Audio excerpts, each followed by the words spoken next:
This episode brought to you by Mountain Dew. It's delicious, bad for you, and by this point the flavor's just speculation.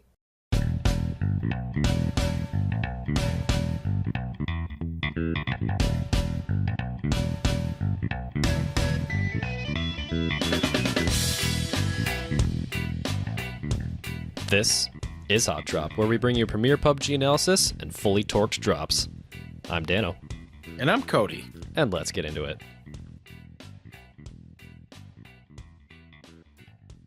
You haven't done fully torqued drops before? No, never. Not once. Huh, deja vu. Yeah. Anyway, welcome to the jungle! We got funky chicken! Episode 45, into the jungle, I guess. We've got a cool show. A lot of really big news coming out. First and foremost, join the Discord. It's a fun place to hang out, even though we've gotten some bad ratings recently. Yeah,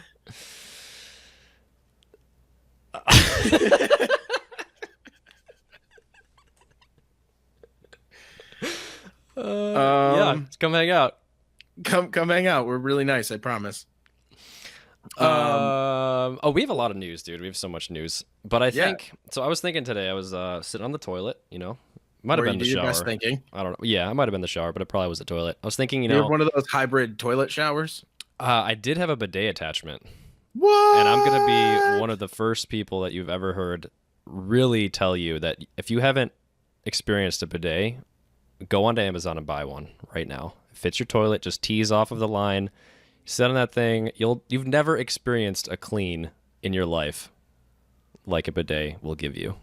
It's like showering after you poop every single time. Bidet ordered. I'm telling you, you need it. You need it. What is that, like a personal statement to me? I'm telling you, Cody, we have been friends since the 8th grade. You need it. Get a bidet. I'm just telling you. You need it. Some of us men have, you know, you know, spare you the details, but you need it. Okay. We should rewind and maybe do this over again. No, I love this. No, we keep every bit of this. Even what I'm saying now, you put it in the damn episode or our friendship is over. Magnify it. Just play it full blast. Everyone buy a bidet. So anyway, if you like what you're hearing, we have a Patreon so I can get an Xbox. And a bidet, apparently. Cody's Bidet Fund. Hop in there. Just Seriously. 50 cents a day. Can get Cody and clean this man. A clean asshole.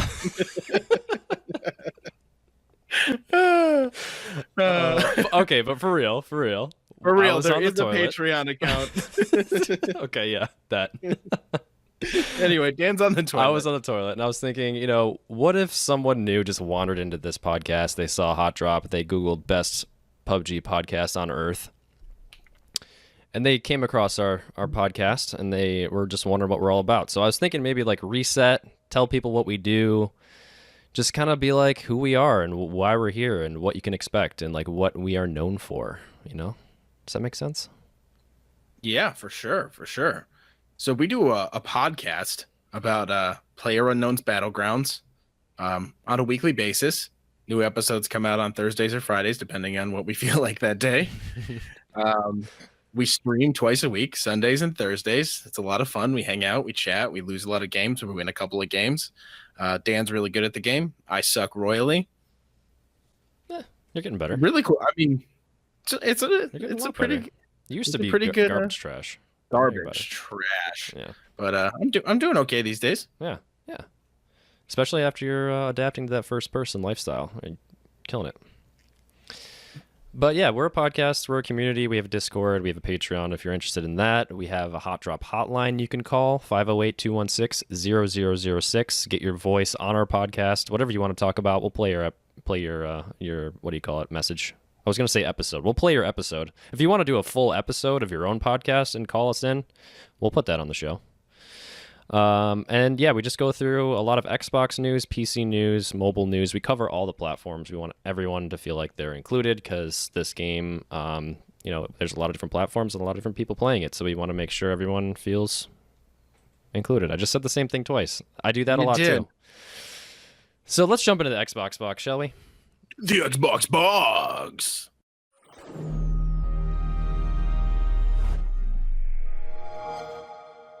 What's in the box? What's in the box?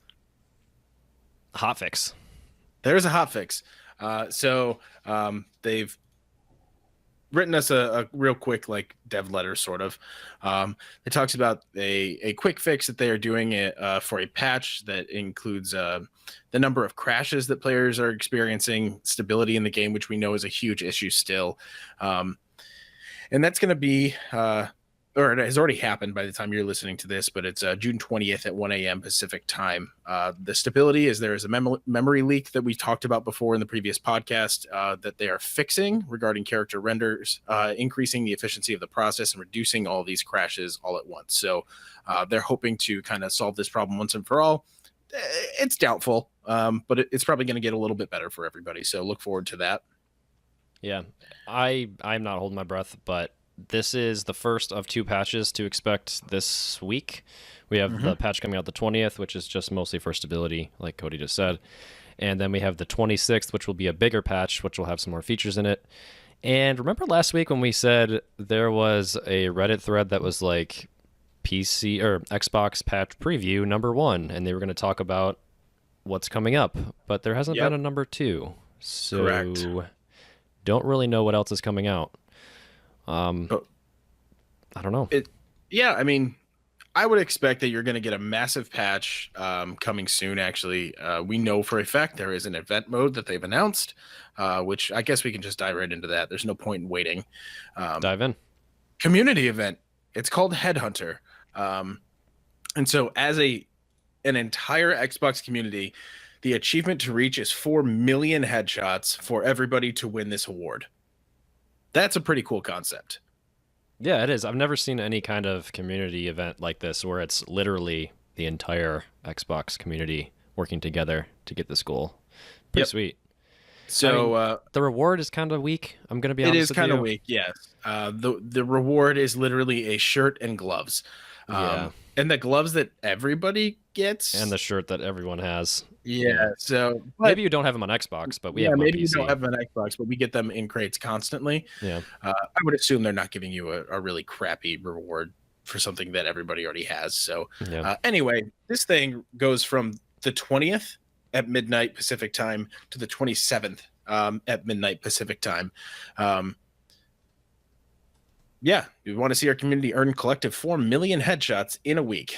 The M24 shotgun crossbow method is up to you as long as the community works together to achieve this grand goal. Everyone who plays at least one round during the event period and it earns at least 1 BP will be eligible for the prize, should you guys complete the task of 4 million headshots. And that's, again, the bloody shirt, which is like a grayish, tealish, whitish shirt with no blood on it whatsoever. And the black fingerless gloves, which these are 2 things that PC guys, like I said, and like we just said, and I repeat myself too much, we already have. But it's like a group event. Everyone participates, everyone gets the reward. So hop in and sounds super cool. Shoot some people in the face. Yeah, shoot some people in the face or back of the head area in the next week. Do it up. What do we got for Discord chatter, Dano? Discord chatter. Lots of chatter. Every day there's so much chatter. What I need to do, and we need to start doing, is going in and writing down the good stuff as it comes up to highlight. I just thought of a song to sing in the form of Zoot Suit Riot. Give it to me. Discord chatter. Chatter. Grab another keyboard in here. Discord chatter. Chatter. That's pretty good. Salty response here. Oh, I dig it. Yeah, no. We can make that the official Discord chatter topic introduction. I formally apologize to all of you because now you're going to have to hear that every week. Yep. Sucks to suck. Too bad. This is in our Discord. We're really friendly.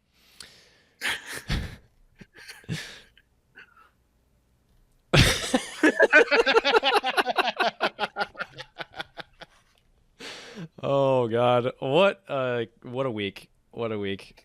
The Discord review of the week comes from DaBabyMan. Says, "Loved the show this week, guys. Getting better and better each episode, and I loved the crazy singing and sound effects. I LOL'd and slapped my knee.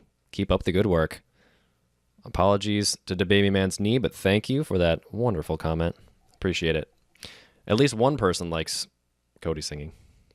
He's not even here to defend himself because I'm recording this after the fact. Ha ha ha, suck one. Jamie's the MVP this week, rating our podcast in the UK iTunes store with a 5-star rating. Appreciate that. He even did it from his daughter's account. So we now have an official rating in the App Store on the UK territory. Thanks for that, Jamie. And also everyone else, ratings do go a long way. So we do appreciate that. If you could slap 5 stars on us and help us grow. It looks like a lot of people are enjoying the show on Spotify, which is something I didn't realize. Very cool. In case you guys didn't realize, we're on Spotify, we're on iTunes. Occasionally I post to YouTube, not always. I'm a little behind on that. I think I'm 1 episode behind on YouTube. But our main platform is audio only. That's probably how you're listening to this. We also have a correction from Jamie. Jamie's getting all kinds of exposure in this episode. He says, if Magazine Not Clip Guy was here, he would probably point out to Dano that in E3 Sports Ready, episode 44, he gets the Xbox War Mode release date mixed up with Funky Chicken release date. He'd also point out that the small error is at 5:35 timestamp. War Mode is sadly due in winter. Thank you, Jamie, for your correction of my incorrect information. If you guys notice any other errors, please point them out. Let us know. We're quick to correct ourselves. Thank you for that, Jam. And gameplay tip. My gameplay tip today is all about grenades, and it seems like an obvious tip, but think of grenades and use them often. So what I mean by think of them often is when you're approaching a fight and you see someone off in the distance, they're behind a tree, you move close to engage, one of your first thoughts should always be use grenades to flush the enemy out of cover. Now, a lot of people use grenades to kill an enemy, which is great if you can get that kill on them. But what you want to do, and what a lot of people don't think about, is that if you just throw grenades at someone, they will run away and leave cover voluntarily, providing an easy target for your squad mates to take out. So my gameplay tip is use them and pick them up all the time. A lot of people leave past the smoke grenades. A lot of people just walk right by them and don't pick them up. So that's the second tip is frag grenades always. You want to have 2 or 3 at all times if possible. And you also want a couple smoke grenades. And they do take up a lot of space in your backpack, I know, but they are extremely helpful, especially endgame. When you're in a situation when you're pinned down and your enemy knows exactly where you are and you have no choice other than to hide, why not throw a smoke grenade to give yourself a little bit of coverage to get out of that situation? You can also use it offensively. You can use smoke grenades offensively to block off enemy shots. You can throw them right at your enemies. Unfortunately, this doesn't really give you a clear shot because you've just obstructed your own view. But if you want to give yourself a little bit of time to reevaluate or get out of a potential terrible situation, use those smoke grenades. They're especially effective now that they made them balloon in a very distinct pattern and they don't just gas off in random locations. So use them to your advantage. They're a very underutilized tool in this game, and I think everyone should be picking up some frags and some smokes every single game if you get the opportunity. That's my gameplay tip, and I'm sticking to it. You are now entering the personal computer place.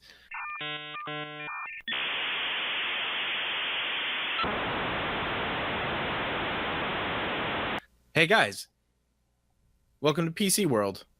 Come on down. We can help you out here at the desk. The frames are high.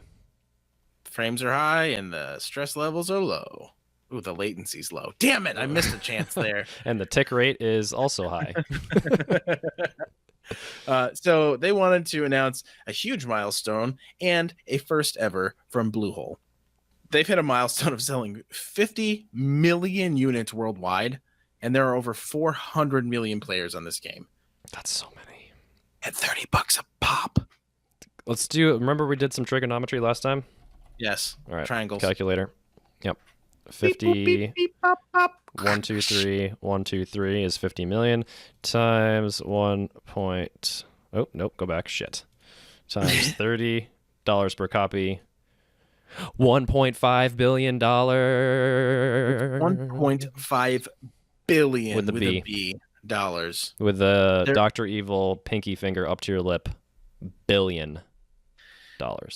And so this game, obviously perfect with $1.5 billion to work with, right? A solid 60 frames per second. Because I have a nice video card, I can get 144 frames solid all day long. Obviously. Certainly no wind when you're parachuting. No wind ever. Doesn't affect my drops. But here's the cool thing about this is this shows that this game is still sustainable. While janky as hell, it still has a huge player base with over 87 million people playing every single day across all the 2 platforms. That's so many people. That's a great amount of people. I mean, not all of them are streaming, so it's not doing as well as like Fortnite and all those things. But this game's still there. It's still relevant. It's still got a really devoted following. All of you people who are literally listening to a podcast about a video game. Truth. But they're also reducing the price. That's the first year. $20 on Steam. It's a 33% price cut. It's the only time it's ever been on sale. If you know people who are like, I don't want to shell out $30. What if they wanted to pay $19.99? It's less than 20. It's 33.33% less than 30. It's true. Get in there, play this shit. It's cool. Tell your friends. It sucks sometimes, but it's a fun game. You want to punch your monitor, but it's a fun game. Fun game. And that's why we're sitting here talking into microphones. Yes, we are. So what else we got, Cody? Okay, let's get into the biggest news. The Big Daddy Big Dog. Savage! Come on down. Shoot some randos. Win a chicken dinner. You'll get a card ID and a pistol.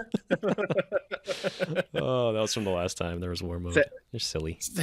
Savage is here for real this time, guys. For real. This is PC 1.0 update number 15, and we finally get the jungle map. Whew, boy. UI and sound improvements. A new Sanhok exclusive weapon, the QBZ. The map itself. It's ready Oh my God. for showtime. It's beautiful. It's all there. Yeah. Waterways, towns, ruins, boot camps. Like a wee. Creepy mannequin rooms. Beautiful. Pure beauty. So they added the map. It's a 4x4 map. We all know this. We've played this. We've watched this. This is going to be exciting. It has dynamic weather. We have adjusting circles so that they know how many people are left and how fast to move the circles. It's beautiful. It's amazing. It's the map we'll be playing until the end of time, completely forgetting Erangel and especially Miramar exist. The performance of this map was so much better, less to render, so much more going on. Loot is everywhere, and it doesn't seem like they've changed that. In fact, Daniel. Yes. They have increased the spawn rate of ARs, SMGs, and DMRs by 5%. It's just going to be guns everywhere. Everywhere. There are no 8x scopes or 15s that spawn. They may drop in a care package, but you're not going to want to touch that stuff on this map. Especially not when the M24 spawns. What else do you need? It's pure beauty. I can't wait. It's so good. I cannot wait. They're beautiful locations. They have caves. They have ruins, paradise resorts, training centers, the quarry, docks everywhere. There are so many like shorelines with crates and stuff everywhere. The roads are beautiful. Character models render better. Vehicles render better. Weapons spawn faster. They're advertising with banners within this map for the Global Invitational, which is strange. Advertisements in your face, on your parachute. I'll roll with it. On your buildings. It's better than the realistic guy pointing a gun at you graffiti on the wall. I'm fine with that, yeah. Yep. So this is cool.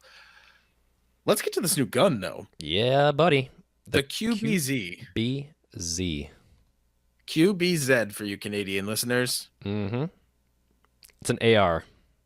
It's beautiful looking. It is pretty beautiful. It's a bullpup design, like the AUG. It looks a lot like the AUG with the top rail and the magazine that goes into the stock. It's got a little bit of the UGG boot syndrome in the back there. You see that? Yep. Yes, it does a little bit. Not as bad as the Scar. Yeah, which is no longer in this map. Because they replaced it with this guy. They replaced it with the QBZ. And, yeah, if you look at the Scar, look at the stock, tell me it doesn't look like an UGG boot. Sorry, I just ruined that forever. The QBZ is a 5.56 rifle. It holds 30 rounds. It can be extended to 40 rounds.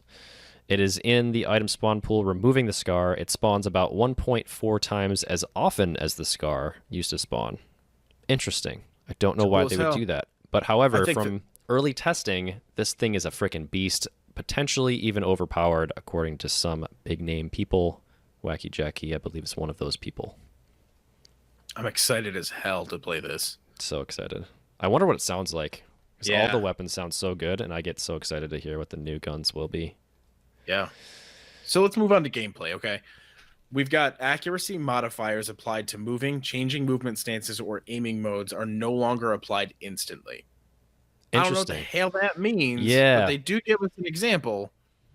When aiming down the sight, you won't gain the full accuracy improvements from ADS until your sights are aligned. So you can't quick scope something and feel like Yeah. you have the same accuracy that you would changing before. Yeah. It's going to be a bit of a change for you guys who have mastered the crouching, standing up, whatever movement changes, and also aiming at the same time. But this seems to level the playing field to me. I think this is okay. It seems like it's going to make it a little bit more realistic. It's going to be cool. This is fun. Yep. Remember how we were complaining about emotes for so long? Yeah. Because you can't do anything with them. Well, now you can, Daniel. Oh. Now you can. Shoot, fam. They give you 8 seconds after you win a game Mm. to use these emotes and celebrate your victory. But they also give the person who lost those same 8 seconds to watch you celebrate. As it should be. Teabag. This is going to be cool. To your heart's content. And we will forget to use it every single time. Absolutely. But what's gonna help is when you guys post in Chicken Dinner Mountain, you can post videos of it now. Yeah, buddy. You can post videos of you celebrating in front of the people you just shot in the face. Magic. Beautiful. Tell us about the UI UX, Daniel. 3 maps are in the game now. Clearly, we have Savage, we have Erangel, and we have Miramar. But they still can't figure out how to do a map selection the right way. No, they cannot. And they explain this, and I get it. I don't agree with it, but I get it. So you have 2 playlists of map, they call them, map playlists. The Battle Royale playlist contains Erangel and Miramar, and selecting it will randomly drop you into one of those. And then the Mini Royale playlist contains Sanhok. And I'm going to read between the lines here. Are you reading this? Are you with me? I'm reading. I have my glasses Lean in close. Yep. Huddle up. It says, Okay. The Mini Royale playlist only contains Sanhok for now. on. Bum, bum, bum. Winter map 4x4. Winter map 4x4. Winter map's going to be small. That confirms it for me. You heard it here, folks. You heard it here first. If it's gonna be a 6x6, I'd be cool too. But like, I want it to be a 4x4. I do too. I want to have the same circle speed. I want to have the same size. Yep. As what we have now. Beautiful. I don't like the idea that they're making me play Miramar, but Yeah, I'm still we're going to back never out. gonna do. We're just gonna go and play the jungle map anyway. Oh, so yeah. It's not gonna matter. Like, who cares? Who cares? Moving on. Select both of those playlists to be randomly dropped into one of those 3 maps. So they also updated some UI elements in the game. The friends list UI, the leaderboard and replay UI, pop-ups in the lobby and game sessions have been visually enhanced. Pop-up window showing matchmaking status has been improved. In-game UI elements such as inventory map results window have also been improved. This is interesting, and I haven't seen this in action, and we need to talk about this. They improved the in-game minimap. So the minimap now dynamically zooms in or out depending on the character's movement speed, enhancing your ability to see what's around you. So picture you jump into a car and you start driving and you start turboing. It will zoom out, I believe, to be able to show you further up ahead of you on the map when you're driving to your homie's dot that he placed, the marker that he placed. This is awesome. It's fantastic. And if you hate it, you can turn it off. But I think this is great. I think it's going to be super cool, especially if you can adjust it yourself when you're in a firefight. Mm-hmm. I'm pretty excited about all of this. I love it. The minimap can also be expanded. The minimap expansion can be toggled on or off using the N key. To improve visibility of the blue zone, areas under the blue zone are now colored blue. So this is probably what Fortnite does, where the circle closes in and you see it shaded versus just one very small ring of blue. The blue zone indicator bar above the minimap has been improved. Just visually, it doesn't have a running man symbol anymore. It's just a line. It's a little bit more accurate, and I can see that the triangle on the line is not centered, and I'm already bothered by that. Added universal scope sensitivity setting. So this is great too, because previously you had sliders for sensitivity for every single scope in the game, and also why would you ever want them to be different? They changed it so you only have one slider for all scopes. Sensitivity Beautiful. levels now apply properly for all scopes with a variable zoom. New option to adjust crosshair color using RGBA values. Do they mean RGBY? Not sure. I don't know. Red, green, blue, yellow. Red, green, blue, auburn. Amber. Amber. I like auburn better. Have been added under the options menu, and also the loading screen has been modified to display game-related tips. Skeeto. Don't die. Best tip in the game. Kill other people until you're the last one. Easy peasy. Sounds. What do we got? Plain engine sound volume when beginning the match has been decreased, which they seem to do every once in a while. They just keep reducing it. I remember when I first started playing, it was so loud. Mm-hmm. The volume of sounds made by bodies of water, oceans, and rivers has been decreased. Care package planes volume Attenuation? attenuation curve is now steeper. Yeah. This means that the distance at which the plane can be heard is the same, but the distance at which the plane's maximum sound can be heard has been decreased. The sound effect made when throwables impact water has been improved. All weapon sounds have been remastered for better quality. Excessive boosts affect the low frequency range has been adjusted. Well, that'll be interesting to listen to. Yeah, I like the less volume sounds. Quieter Yes. sounds is better. Yep. Things are very loud in this game. They changed the spawn rates of weekly crates. I don't think we need to go through all those. It goes from 20% to 5%. Yeah, you're more often to get the Aviator at 20 and then the Survivor and Wanderer. It should be Wanderer. Those are the first crates that we ever got access to. Those are at the bottom with 5%. Yeah. Oh, Desperado's 2.5 as well. So Effects. We've improved visual effects with bullets striking ground or water, and the splash effect shown when throwables impact water has been made more realistic. Okay. Bug fixes. Yeah, fixed an issue where characters got stuck in certain areas of Erangel and Miramar. Removed a few objects from Erangel and Miramar, which obstructed movement. We've seen these happen many times. Get stuck on boxes and doors and such. Certain plants were floating in the ground, not anymore. Sound when using an adrenaline syringe was longer than the associated animation. Fixed. The Murado, the muscle car, prevented from taking damage from grenades. Fixed.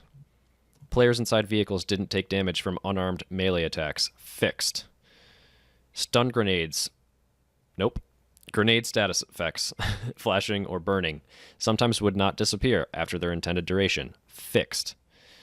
Pistol recoil animations not being correctly displayed in ADS after exiting a vehicle. That is fixed. An issue where parts of the sidecar's wheel were missing when the tire was destroyed. That has been fixed.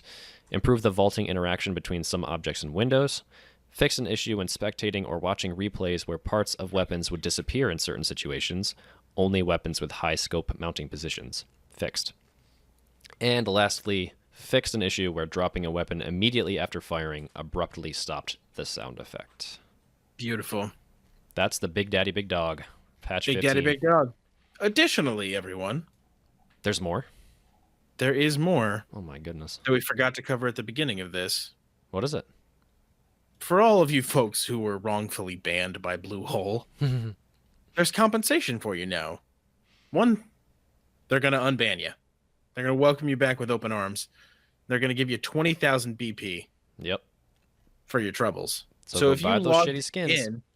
if you logged in to whatever version between June 16th at 11 a.m. and 1:30 p.m. Pacific time, they're going to give you that, and they're going to say sorry. Mm-hmm. So cool. Enjoy that. Yeah, that's Now, neat. now, can we go on to my favorite segment? No. Mm-mm. What? No, not allowed. What? Because dynamic weather is coming to all maps, confirmed. That's right. In a Reddit Bless the post. rains down in Erangel. Yeah, there will be rains in Erangel once more. The desert has parted to the seas, and we will now see H2O return to the earth. In a Reddit post, someone asked, hey, is there going to be dynamic weather in all maps? And then someone from PUBG Corp came in, responded to them, and said, yes, my son or daughter, there will be. There will be dynamic weather on all maps. We don't have a timeline, but it's coming. We forgot that we missed it, and then when it showed up in Sanhok, I was like, damn. Yeah, it's pretty God, sweet. how great that was. Pretty So, sweet. now can we move on to my favorite segment? Well, it depends on what it is. Is it the mobile home beep beep? No. Oh God, we got to do the mobile home first, fam. Do we though? Because like John's segment comes up like really it plays a part in like this part and then Oh yeah, okay, you're right. yeah. Okay, now we can go to my favorite segment, Dan. Mm-hmm. John makes a great point.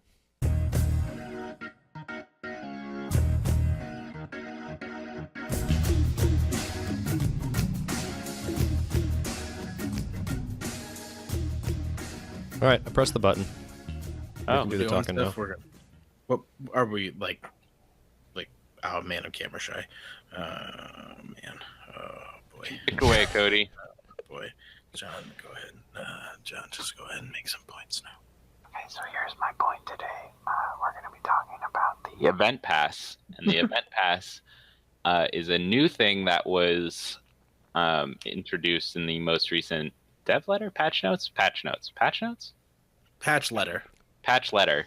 dev notes, which is not the first time we've seen something like this in a game. However, I think it will help PUBG in the long run. So to explain the Event Pass, Dano, do you want to do it real quick? Yeah. Take it away, meatball. Hey, that's me. So we had a couple letters. We had the first letter that came out June 19th, and it was a dev letter. And they were just saying, hey, we want to tell you about something new we've prepared just in time for Sanhok's release, a new way to unlock new content. So they go into a lot of detail. It's actually a really long letter, probably longer than it should be, telling you about how, we thought about a lot of ways to allow you to unlock content in a meaningful way. We tried to establish the cosmetic market based on scarcity by introducing crate and keys. Somewhere in here they say something funny. Yes, we especially liked that the crate and key system can feel extremely satisfying whenever you unlock rare items. Gambling. Hooking kids on gambling. But however, to make certain items really rare and valuable, we had to regulate the supply of items, making high-tier items very rare, and as a result, many of you can't get the items that you want instantly, and even though you've invested some money into the system, it can be pretty difficult to get the items you want. So, what they've done now is an event pass. So from what we understand... Event pass. Pass for events. I was way off topic. Come on. I can't focus, man.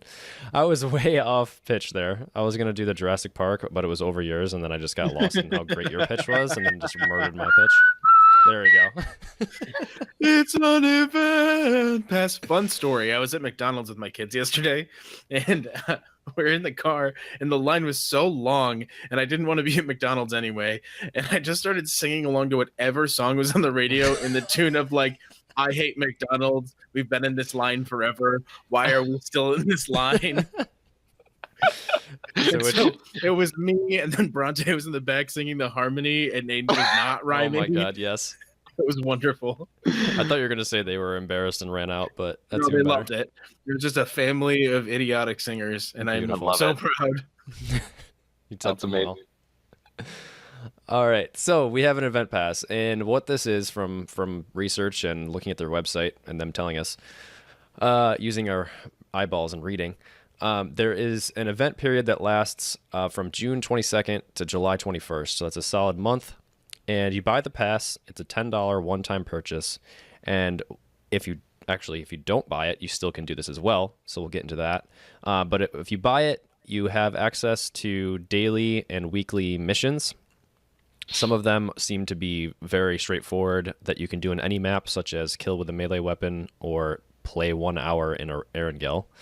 And then we don't know really what all the missions are, but those are some of the daily ones, and then you'll have some map-specific ones for Sanhok specifically, because this is sort of like a promotion period for that map. So you'll have some Sanhok-specific missions. So how this works is that you play games, you level up, you get experience just by playing games, and then you do your missions, which will get you more XP, and then as you work your way up, as you level up, you unlock rewards. So on the first level, for example, you unlock 400 XP. It's like a little XP boost. Second, level is a BP boost, and I don't really know what that is. Level 3 is 500 BP, and also level 3 is a Violent Violet Jacket, which I believe is probably one of the expensive skins. So you unlock this one, but it is a timed reward, so you don't have it for any amount of time after it ends. Right, so yeah, after the event period ends, that jacket will disappear from your inventory. And so on and so forth. You can go to this website and look at all of the rewards. But yeah, so as you work your way up, some of the bigger rewards are a free nickname change.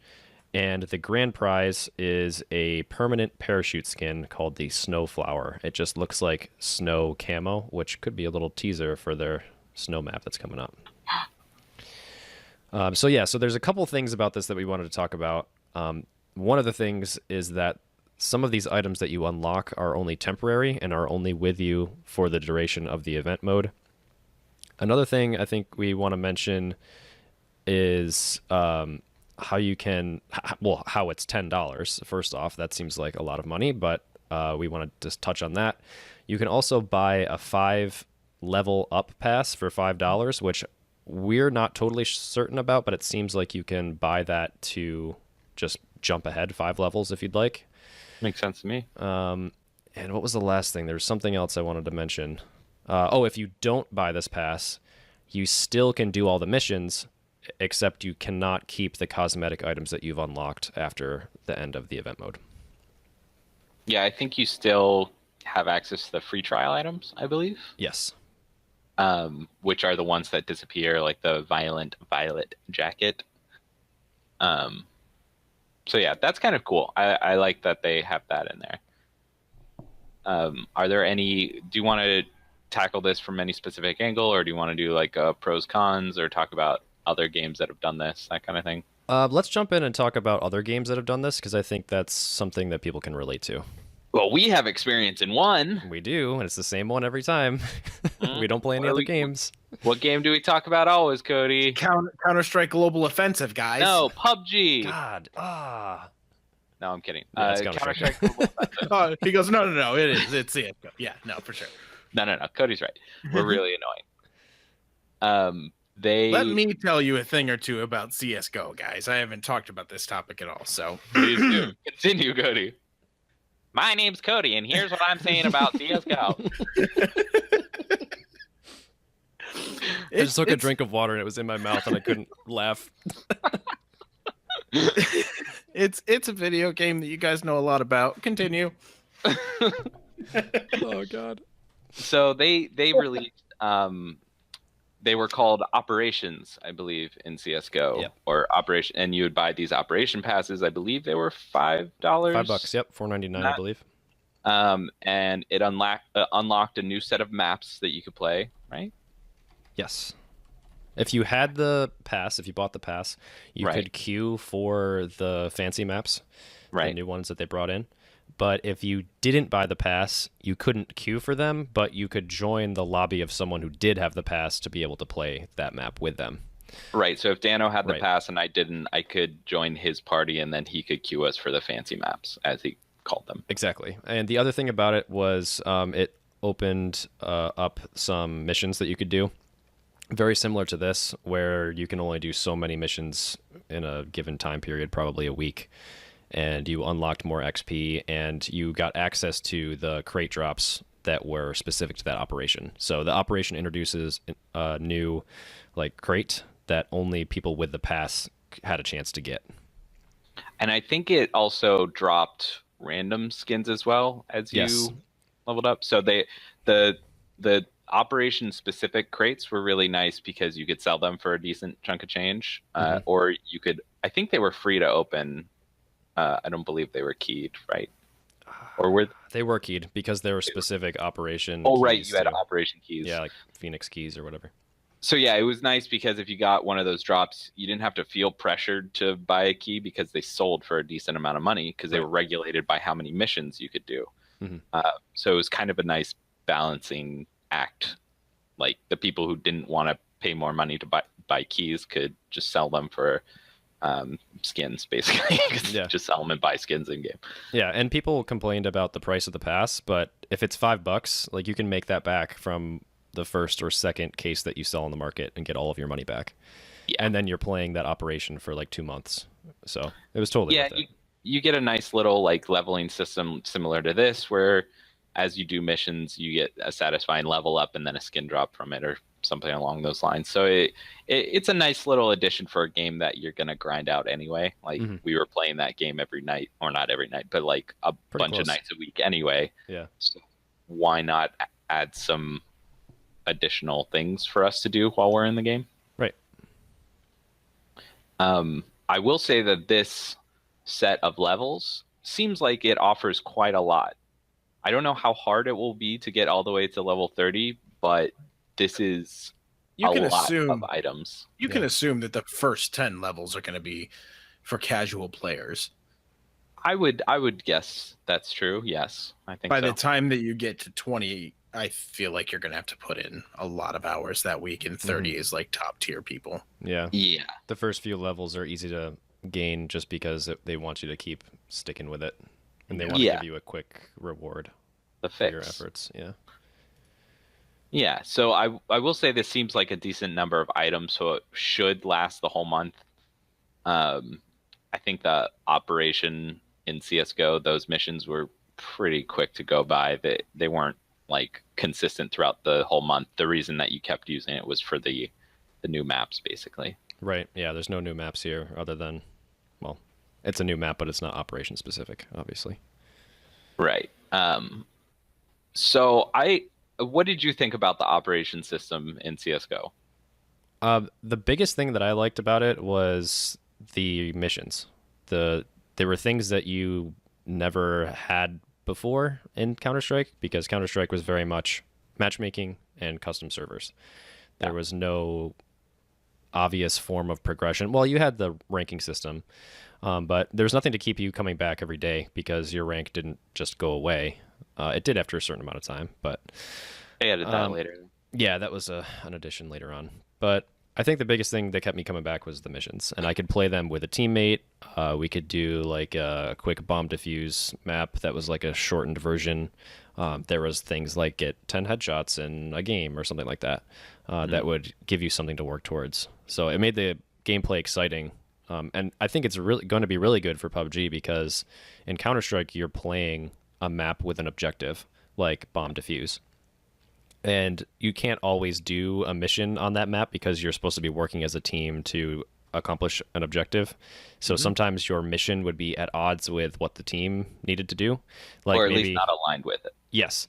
Like get 5 kills with the dual pistols, which totally suck in that game. And you don't want to use those ever. No one in the right mind would ever buy those in the game to play on a regular round. But you might try to do that because you want to get your mission done. But your teammates would get mad at you for using the pistols. So here in this game, like, you don't have that problem. So I think you can play solo a lot better in this game than you can in Counter-Strike. So I think it'll potentially work better in PUBG. We have heard some, or at least I've seen some criticisms about this. Like, I don't want to queue up and have a guy on my squad just trying to get these missions while I'm trying to win. Do you think that's going to be a problem in this game, either of you? It looks like all that we know so far is that you gain experience points as you level up and as you play. I don't know enough about what the missions are to know if that's going to really affect it yet. I mean, kill with a melee weapon. I would like to think that those things are not going to be legitimate goals. What do you mean by that? I don't think that they're going to... Trying to keep the integrity of the game and introducing all these missions, I think that they're not going to actually have like a get a melee kill for long. Like, they're going to implement these things and go, oh yeah, people don't like that. Don't play something that's going to affect the way you play. Like, the mission will be something that affects the way you play? So initially they're going to have stuff that's probably going to be get a melee kill. Well, that's an example as one of the Yeah, that's like on there. So like they're gonna do these things, and then they're gonna go, oh shit, people don't like that our missions are dictating how they play because it's gonna affect their ability to be they want it to be a prestigious like esport. And so Right. whether or not those things are actually in the esport competitions, which obviously they're not, that ruins the integrity of what the game is, telling affects the people how community. you're going to play. Yeah. Mhm. And so they're gonna do it. A couple of months from now, they're going to be like, ah, shit, no, never mind. Get 3 wins, and that's your reward tier. Your mission now is to play 2 hours on Erangel, because that's not actually going to affect, how you're playing the game. But ways you get kills shouldn't be a thing. But they can do it with, like, travel a certain amount of miles in a car. That's a little different. Kilometers, whatever they gauge it in here. Yeah. But it sounds like you would be worried. Like if you queued up randomly, you would be worried based on what they have shown as the current missions. Yes. Long term, I don't think it's going to be viable for them to do those things. And I don't think they will. Right. I think that's the key is the limited time. It's an event. It's for fun.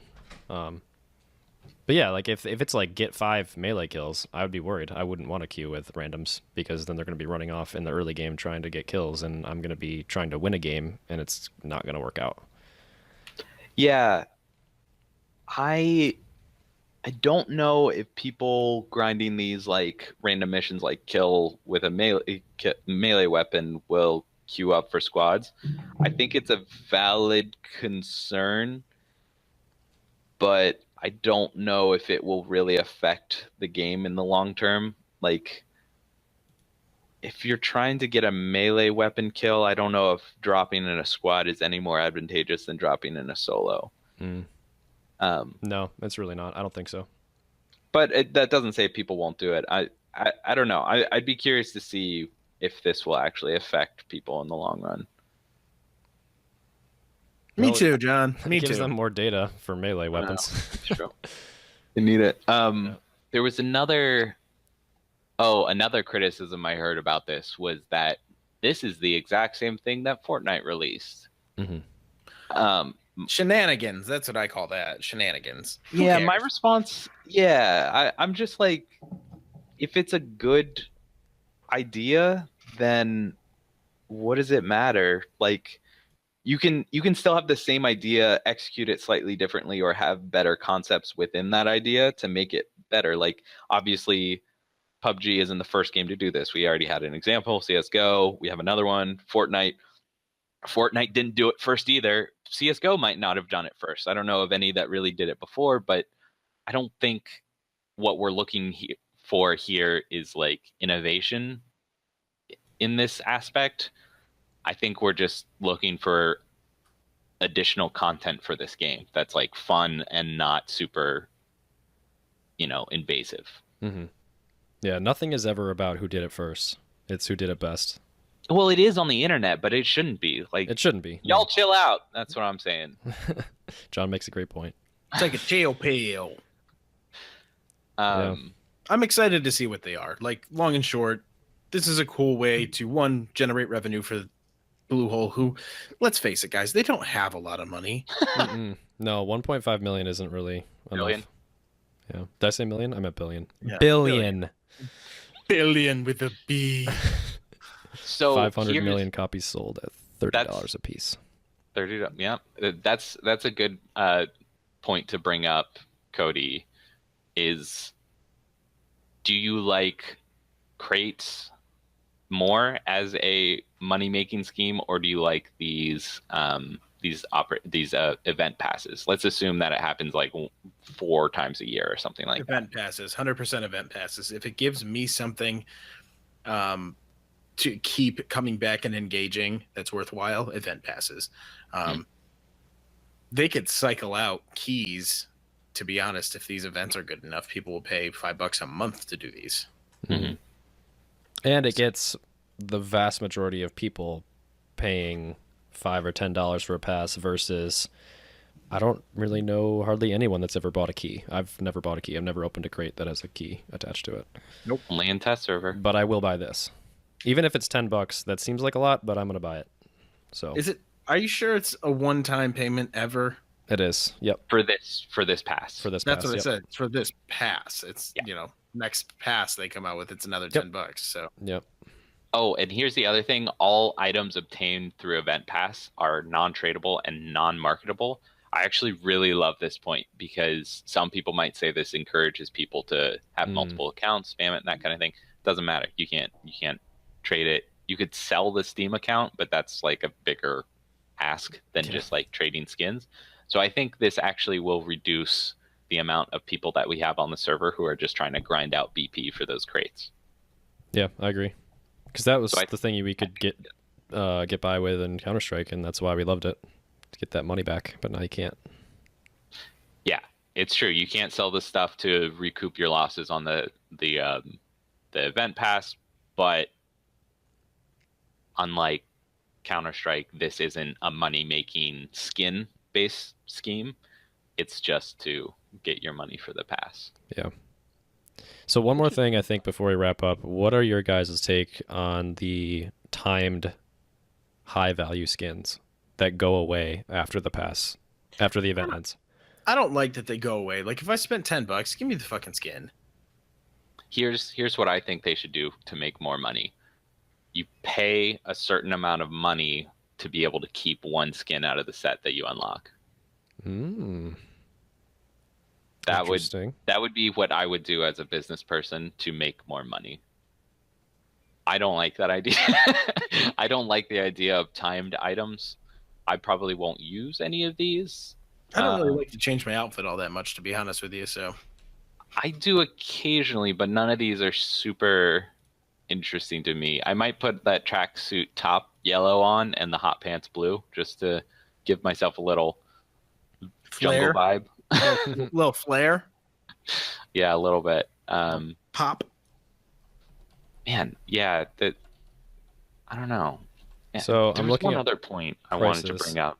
Before we skirt over to the next topic. Violent jacket. There's 76 of them for sale on the Steam market. Any guesses at the price? $247.63. John? 300. You guys are way off. I stumped him. I just Way came out off. with a very detailed number, and he went, fuck, I don't know, 300. 79. So not that much. Wait, I thought you can sell these. Why are there sellable ones? So these are skins that already exist in crates that you can unlock, and you have potential to getting. These are like high value, low chance of dropping skins. Oh, the ones that are free trial The items? ones that are trial items, right? So the jacket is $79. The Car 98 is also $72. Well, that makes sense now. If they're already offered and they don't drop very often, it gives people a chance to go like, oh, this looks awesome. And then it goes away and they're like, I'll shell out the money for that. Yeah, right. Yeah, that makes more sense. Dumb as hell. So they basically took my idea and flipped it on their head. They must be listening. It's like a little teaser to say, oh, you could, now that you're playing with this for a month, like, don't you want to keep it? So go buy it from the market. Yeah. But it would be cool. I like your idea better. Like, I don't want to spend $75 for a skin, but if it was like $5 more to pick one of these things to keep, that would be cool. And that would bring some balance to the market too. Like these prices are so inflated. If you have one person is going to buy that, maybe like one person out of 1,000 is going to buy a $300 skin. But if that skin was $50 or $20, maybe like 300 people out of 1,000 would buy it. So yeah, I don't know. Like, I think this would be a way to lower those inflated prices, but it looks like they're not going for that right now. Yeah. I do like that you can buy, we talked about this briefly, but I do like that you can buy the event pass midway.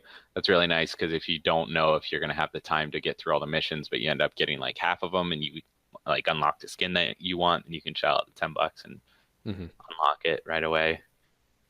Yeah, and it's great for people who don't want to buy it because you still get to do all the missions. You still unlock the skins. You just don't keep the ones that are the permanent skins after it ends. Right. Shoot, I swear there was one other thing I wanted to bring up, but I can't remember now. It's gone. Darn it all to heck. Well, this has been me, John, for getting a good point.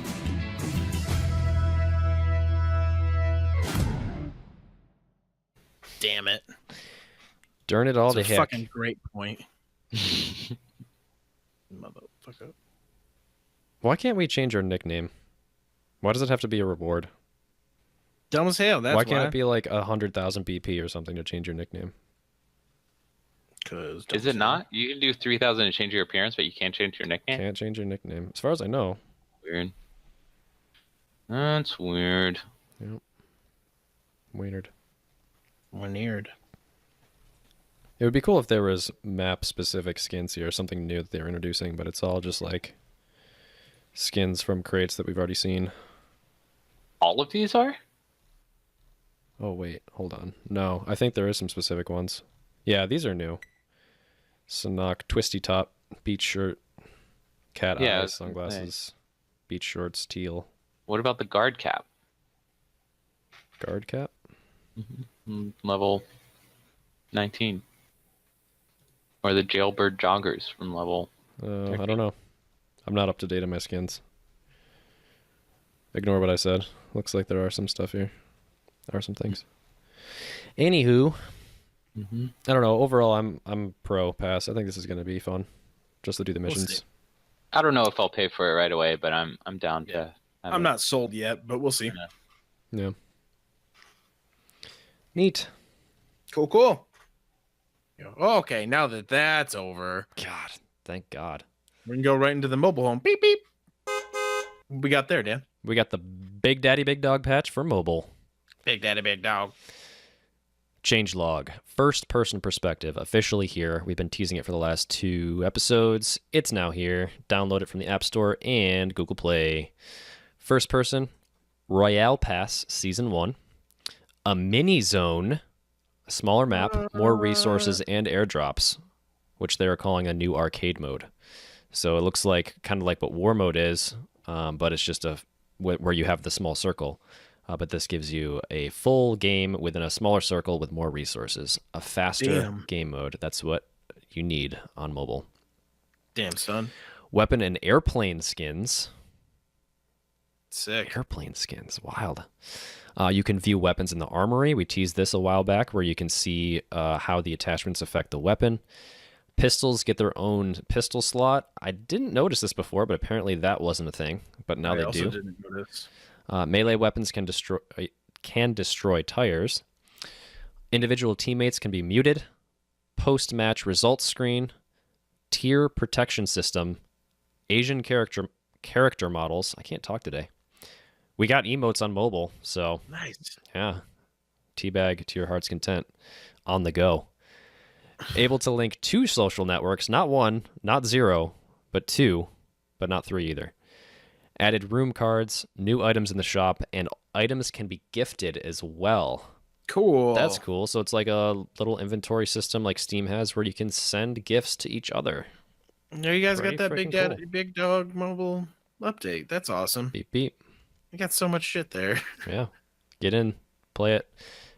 PUBG Mobile confirmed. Highest tier PUBG game. Fully featured. Question of the week. Let me do the question of the week. Let me do the question of the week. I teased it at the beginning. This is one of my favorite questions of the week so far. In terms of your responses, I think we've had better questions, but responses, they're up there. as some of my Unmatched. favorite. Unmatched with responses. Mm-hmm. So what was the question this week, Cody? Do you remember? It's been a week. Do heavy weapons have a place in this game?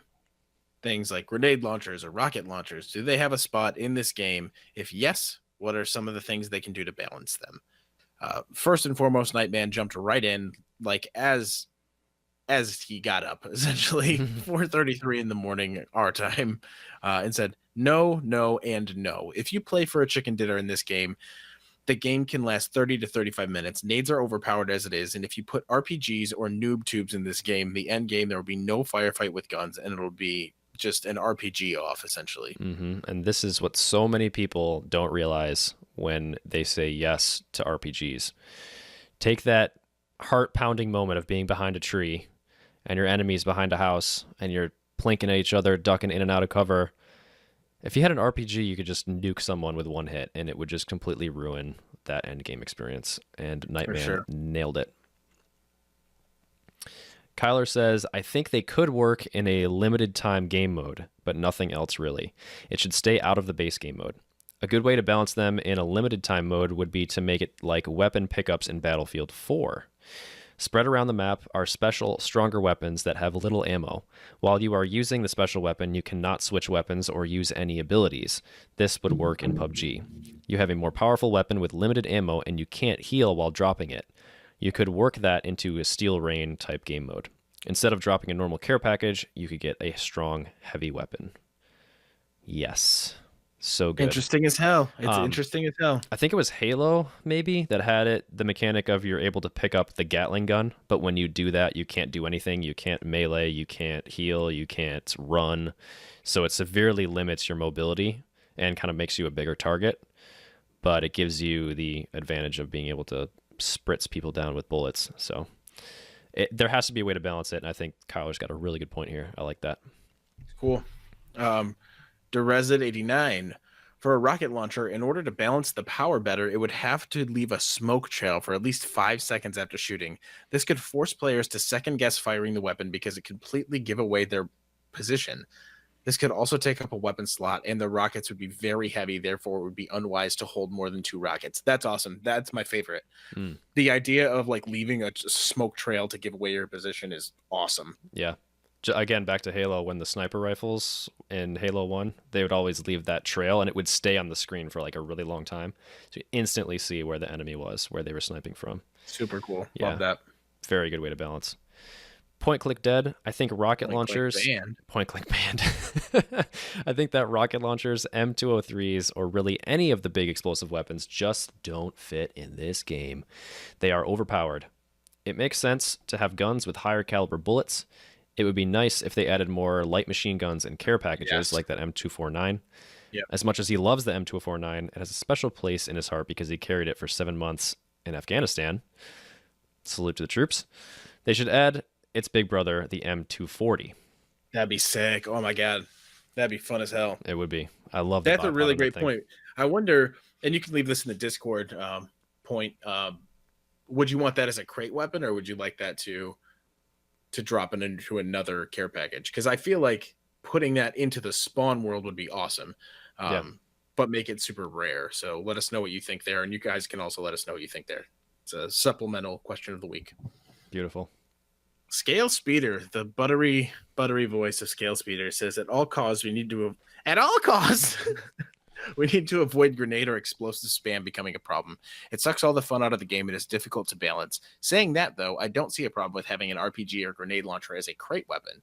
You balance them by making them a replacement for a primary weapon and make the ammo heavy and crate only. Imagine you got to a crate, it's got an RPG with 2 spare rockets. You drop the sniper rifle or your close quarters weapon to take the RPG. To take the spare rockets, you need to drop most of your meds, grenades, and spare ammo. The choice is yours. Yeah. This is my favorite one that we got this week. The idea of having to, like, the Sophie's choice essentially of ammo is just pretty fantastic. Being able to drop essentially everything you have for the advantage of 2 shots. Yep. It's got to be ultra high risk for high reward, but not quite as ultra high. I think like you have to have it balanced out so that like you yourself are super at risk, but if you're on a squad, when your squad can back you up, it's pretty much worth it every time. But you alone, you're going to be a target and you're going to be very easily taken down. It also, I think, if you had something like this, it would be slow to pull out. So you'd have to take your time to line up your shot and, again, exposing you to your enemy fire. Pretty awesome. Death Coat Betty. Bam-ba-lam. Death Coat Betty. Ram-ba-lam.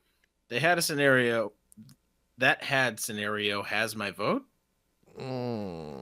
Typo? Balanced trade-off decision point. My thumbs are fat and autocorrect is my arch nemesis. I didn't read further up. Beautiful. That's beautiful. Silatum says, brainstorming balance. A launcher takes a long time to set up and or pack before moving. I just said that. Its area of effect is large. There is some warning of incoming fire, audible or laser sight, etc. Maybe it requires 2 people to operate. Whoa! That's a new one. That's fantastic. What about like mortars, like mortar shells? Mortars would be cool and unreliable. Very, and Yep. difficult to line up. Yep. High learning curve. 2 people. You'd Also have to known as unpack it, set it unreliable. up. Did I say the same thing twice? Yeah. Damn it. I keep doing that. Turbo Unicorn says, "How about a radio that lets you call in a red zone?" Ooh, that would be tough. That's a really cool idea. So I wonder, going back to like the conversations we had previously, if like as this game goes down the line, if you can choose different game modes that you can select the weapons that you'd like to include in those game modes. Yes. And Not this, necessarily private servers, but like, what am I feeling today? Okay, I'm gonna have heavy machine guns, artillery, shit like that, and they'll put you in a server with a bunch of people that also want to play the same kind of game mode. Yep. I love it. It's cool as hell. Cool as hell. The Suds. Mr. Suds. I did mention an underbarrel M203 style thing in my last post, which there's a rocket launcher to go underneath the M4. And he's had a change of heart. Says, doesn't seem like a good idea after all. Someone had also mentioned that sort of thing could induce crashing. It would be cool if the dead/spectating players could be in the plane bombing the red zone, though. Interesting. Yeah. Again, specific game mode could be fun to have it so if you die, you still have a role in the game and can see it out to the end. And then there was a lot of banter about what kind of radio stations could be on in the car, dropping sick beats. You could unlock songs, apparently. And the Phantom Pain, yeah, that's a different game. Walkman from Phantom Pain was great, and Kyler would already play Take On Me in his helicopter. Survivor Lad. You want to sing Survivor Lad's response? Maybe you can just say it. I don't know. It's whatever you want to do, honestly. It's your show. The RPG is a place in PUBG, but it needs to have big drawbacks. What I'm thinking, pros, house cover, room clearing, a one-hit car destroyer, and a one-hit knockout if riding proper damage radios. Cons, balances, hiss sound with the RPG is traveling, low effective range and velocity, smoke trail from the RPG giving away position, slow reload time, 7 to 8 seconds. That's that would be forever. interesting to see. Yeah, that's forever. Yeah, even the reload time for the ARs now is what, 3.5, maybe Yeah. 4. In the pan gun takes forever. The M240 or 249 takes forever too. Rare spawns in the world only have 1 to 2 rockets per spawn. I also thought, as a balance, that the longer the missile is traveling in the air over distance, is less effective damage in the explosion of the RPG will have. That's interesting. cool. Example, 50-meter shots results in max damage, max explosion in greater area of effect versus 200-meter shot results in a small explosion and less damage output unless directly impacted. That is a well thought out answer. This is the essential bullet drop, but And for multipliers. RPGs and multipliers. Yep, That's sick. That's very awesome. smart. Good on you, dude. Genius. Death Coat Betty. Bam, ba-lam. Bam-a-lam. I like where you're headed with this. However, the distance at which an RPG is shot from cannot decrease the damage, or I think you meant to say nor area of effect of the grenade. They do this with the bullets, though. So they do have a damage multiplier, distance multiplier, I should say. Deathgoat says, accuracy decreases the further out, and that should apply. The max effective range is 400 meters, and that depends on the ammo type. Ammo weight, small ammo allotment, and availability is how you balance it out as a primary weapon. On another note, while this concept excites me, the primordial essence of this game that gives me the rush and makes me feel like it's dog-eat-dog survival is the simplicity and primitive nature. RPG feels dirty in a way that it's not personal when you kill someone. It has a GTA God mode vibe. I wanted a grenade launcher, but I realized that it just takes away from the end game. That is my favorite, hands down. Deathgo Betty wins for me. I loved that last paragraph there. It feels dirty. It feels like it's just too easy to just click a button and you're dead. It feels awesome. like a cop-out. Seriously, we got some awesome answers. You guys rock. Dude, I know this it. is fantastic. The Pickle Tickle says, I think the only explosion should be throwables, and it should always stay that way.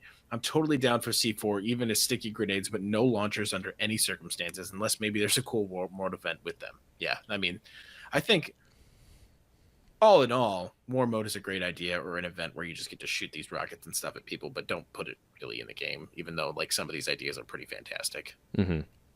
Jammy Jam says, a couple no, more here also. I wanted to focus on. Because like someone comes back and argues against Pickle Tickle. So yeah, take it away. Sorry. Yeah. Jumping Jammy in. Jam says, I say no. I would rather see less loot in the game, forcing people to adopt more what they can find. Does like Turbo Unicorn's idea of calling in a red zone, though. Unlikely to kill people, but a good way to clear a path ahead. Very strategic. Hero to Zero says, I don't really think C4 is viable in this game. This is what I wanted to point out when I rudely interrupted you. Have you ever tried to cross a bridge lined with cars? It's impossible. Now try to cross a bridge lined with C4. Boom, game over. Bridge camping is already bad enough. Give someone C4, and it's going to be even worse. Yeah. So real. So real. And you run down that, and Point Click also says, like, reiterates that in a different way, too, is that it's the only fair way to put traps, mines or C4, is to make, if anybody gets shot on your body while you carry it, it blows up, but still says no because of that bridge camping thing. If you're going across something and you're in the final circle and there's a couple of people left and you lose because somebody from the beginning of the game randomly placed their C4 or their Claymore somewhere, you know, that sucks. That's so real that I've never thought of that possibility. Yeah. Like, I'm gonna die, so let me just throw a random Claymore down, and then it's happened that the end game circle was right there, and I killed the second to last guy. Yeah. Downward Spiral actually says that he likes the idea of mines and C4, that you can cover your backside, lasers, tripwire, and all that stuff, but launchers are a bad idea. Interesting. So we're all over the place, but It's this all is just over. a wonderful, wonderful discussion. I It's really, so good, really dude. like this stuff. It's so good. Thank you all so much for your feedback this week. I think next week's question, did you have one already? I think you pitched one to me earlier in the week, didn't you? I did pitch one. And I think, yes, it was back to esports. So I know we had a couple episodes back to back. We had esports ready. We had E3 sports ready. And then we had a esports discussion. But I know you guys had a lot of thoughts about that. So I wanted to give you guys one more chance to really tell us how PUBG can be an effective esport. And we haven't talked about this enough, I don't think. So I think one more go around. I want to hear from you guys and see what you think PUBG needs to do to make this game fun to watch. Get at it. Cool. And now it's time for my favorite segment. It's your favorite segment now, yeah. Cody knows when that hotline blings. It can only mean one thing.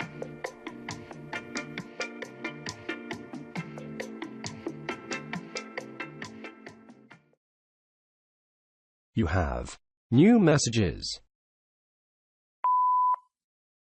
Hello, Joe Wilson here. Heavy weapons definitely have a place in this game. That place being custom matches only. If they ever show up in the main game, I would stop playing it. Boom. Boom. Boom. Boom. Boom. Boom. Boom. Boom. Boom. Boom. Boom. Boom. Boom. Boom. Boom. Boom. Boom. Boom.